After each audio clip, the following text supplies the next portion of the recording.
Hello friends, welcome to my YouTube channel World GK. और आज के वीडियो में हम देखने वाले हैं राष्ट्रपति से संबंधित सभी इम्पोर्टेंट क्वेश्चन जो कि एक टेस्टों में आए हुए हैं। तो ध्यान से देखिएगा, सभी क्वेश्चन इम्पोर्टेंट रहेंगे और इससे बाहर आपके कोई भी क्वेश्चन 100% नहीं निकलेगा। तो चलिए शुरू करते हैं आज का वीडियो और देखते हैं फर्स्ट क्वेश्चन आज के वीडियो का, जो कि है अगर राष्ट्रपति का जो पद है रिक्त हो जाए तो उस पद पर कौन नियुक्त होगा। तो राष्ट्रपति का पद रिक्त है तो उपराष्ट्रपति वहां पर कार्यभार संभालेगा। नेक्स्ट देखेंगे, राष्ट्रपति का पद कितने समय से अधिक रिक्त नहीं रह सकता। तो 6 माह से अधिक रिक्त नहीं रह सकता। नेक्स्ट क्वेश्चन, राष्ट्रपति बनने के लिए आयु सीमा कितनी निर्धारित की गई है। तो 35 वर्ष तो होनी ही चाहिए। क्वेश्चन ये बार बार आता है, ध्यान रखिए इसको। राष्ट्रपति पर महाभियोग की प्रक्रिया किस देश के संविधान से ली गई है। तो यूएसए से ये ली गई है। तो और अनुच्छेद 61 में महाभियोग की प्रक्रिया भी यूएसए से ही ली गई है।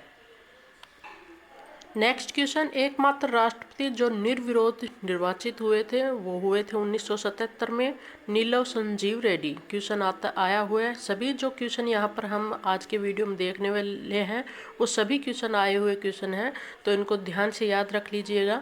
नेक्स्ट क्वेश्चन जो कि 6 का है, देखेंगे कि राष्ट्रपति के त्यागपत्र की सूचना उपराष्ट्रपति किसको देता है। यानी जो राष्ट्रपति त्यागपत्र उपराष्ट्रपति को देता है तो उपराष्ट्रपति इसकी सूचना किसको देता है। तो लोकसभा अध्यक्ष को देता है और वर्तमान समय में लोकसभा अध्यक्ष कौन है, ओम बिरला। नेक्स्ट क्वेश्चन है, कौन से संविधान संशोधन के तहत राष्ट्रपति को मंत्रिपरिषद की सलाह मानने के लिए बाध्य कर दिया गया।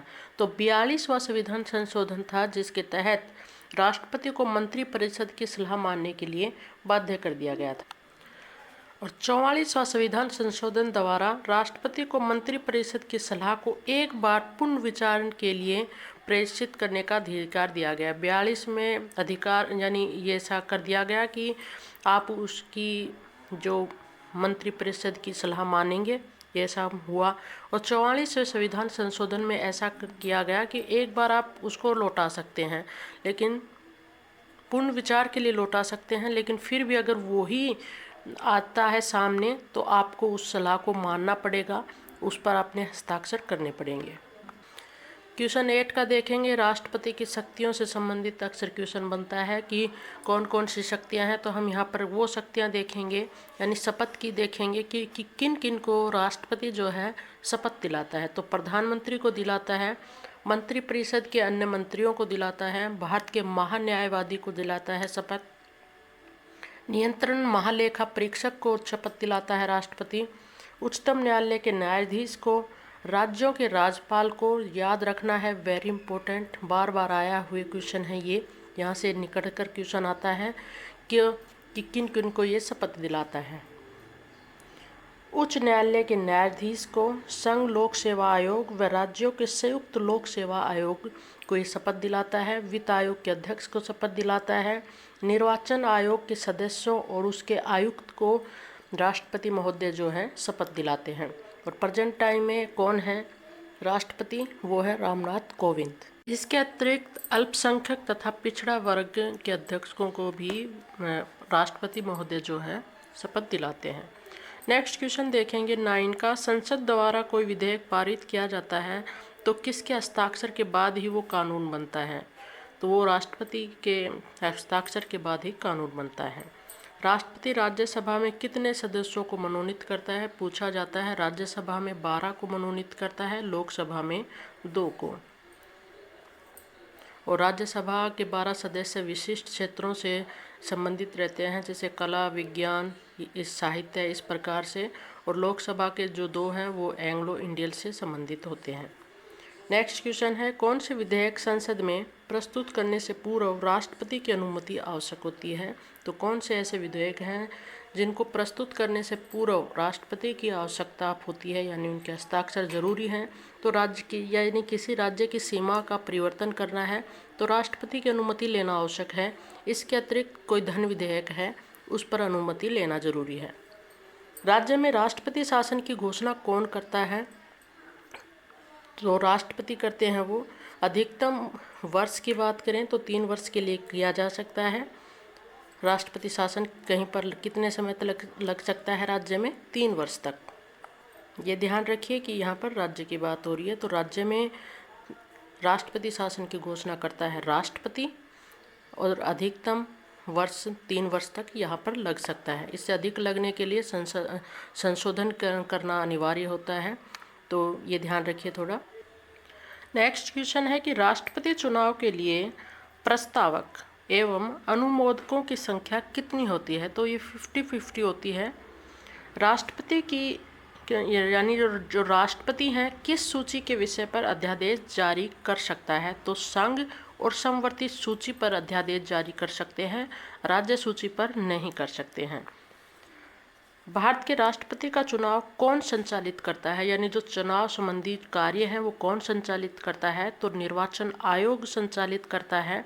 और राष्ट्रपति के चुनाव संबंधी मामलों में कहाँ पर भेजे जाते हैं, उनमें कोई विवाद हो तो उनका निर्णय कौन लेता है? तो उच्चतम न्यायालय लेता है। शपथ की बात करें कि उनको राष्ट्रपति को शपथ कौन दिलाता है? तो भारत का मुख्य न्यायाधीश है, वो दिलाते हैं शपथ राष्ट्रपति को। नेक्स्ट क्वेश्चन है, भारत के किस राष्ट्रपति की मृत्यु उनके कार्यकाल में ही हो गई, यानी कार्यकाल खत्म होने से पहले हो गई? तो वो थे डॉक्टर जाकिर हुसैन, इनके कार्यकाल में ही मृत्यु हो गई थी। वित्त बिल के लिए किसकी स्वीकृति आवश्यक है? तो धन विधेयक, वित्त बिल, इनके लिए किसकी आवश्यकता है? राष्ट्रपति के अनुमोदन की, स्वीकृति की आवश्यकता पड़ती है। नेक्स्ट क्वेश्चन देखेंगे कि भारतीय संविधान के अनुसार भारत का प्रथम नागरिक कौन कहलाता है? तो राष्ट्रपति कहलाता है भारत का प्रथम नागरिक। राष्ट्रपति का चुनाव किस पद्धति के द्वारा होता है? समानुपातिक प्रतिनिधित्व एवं एकल संक्रमणीय प्रणाली द्वारा होता है। सभी क्वेश्चन इंपॉर्टेंट है क्योंकि आए हुए हैं, रिपीटेड क्वेश्चन है ये। नेक्स्ट क्वेश्चन, तीनों सेनाओं का सर्वोच्च कौन कहलाता है? तो राष्ट्रपति कहलाता है। राष्ट्रपति ने किस मामले में सर्वप्रथम, किस राष्ट्रपति ने, ये सभी क्वेश्चन बन जाता है, वीटो शक्ति का प्रयोग किया था? तो ज्ञानी सिंह थे, वो ज्ञानी जैल सिंह थे। और कौन सा विषय था, यानी कौन सा मामला था जिसमें वीटो शक्ति का प्रयोग किया था? तो वो था भारतीय डाकघर अधिनियम, इसके तहत इन्होंने वीटो शक्ति का प्रयोग किया था। नेक्स्ट क्वेश्चन, अध्यादेश जारी करने का अधिकार राष्ट्रपति का कौन सा अधिकार है? तो ये विधायी अधिकार है राष्ट्रपति का, अध्यादेश जारी करने वाला। प्रथम भारतीय महिला राष्ट्रपति की बात करें तो वो थी श्रीमती प्रतिभा पाटिल, जो कि 12वें नंबर की महिला यानी राष्ट्रपति थी। महिला राष्ट्रपति प्रथम थी ये प्रतिभा पाटिल, और वैसे नंबर वाइज देखें तो 12वीं थी ये। नेक्स्ट क्वेश्चन है 24 का कि राष्ट्रपति को कौन सलाह देता है? तो संघीय मंत्रिपरिषद जो है राष्ट्रपति को सलाह देती है। और संघीय मंत्रिपरिषद से त्यागपत्र देने वाले प्रथम मंत्री कौन थे? क्वेश्चन आया हुआ है, सभी क्वेश्चन यहाँ पर ये आए हुए हैं, तो ध्यान रखिएगा इनको। प्रथम मंत्री थे जिन्होंने संघीय मंत्रिपरिषद से त्यागपत्र दिया था, वो थे श्यामा प्रसाद मुखर्जी। 25 का क्वेश्चन देखेंगे, किस विधेयक को राष्ट्रपति पुनर्विचार के लिए नहीं लौटा सकता? वो है धन विधेयक। यहाँ पर इनके राष्ट्रपति के हस्ताक्षर की जरूरत भी पड़ती है, लेकिन इसको वापस राष्ट्रपति नहीं लौटा सकता है धन विधेयक को। अप्रत्याशित व्ययों की पूर्ति के लिए कौन भारत की आकस्मिक निधि से धन निकाल सकता है? तो राष्ट्रपति हैं कि अप्रत्याशित व्ययों की पूर्ति के लिए वो आकस्मिक निधि से धन निकाल सकते हैं। नेक्स्ट क्वेश्चन, नामांकन के समय राष्ट्रपति पद के उम्मीदवार को जमानत के तौर पर कितना रुपया जमा कराना पड़ता है? तो 15,000 रुपये जमा करवाने पड़ते हैं नामांकन के समय। 28 का क्वेश्चन, संविधान के किस अनुच्छेद में के अंतर्गत अध्यादेश जारी कर सकता है राष्ट्रपति?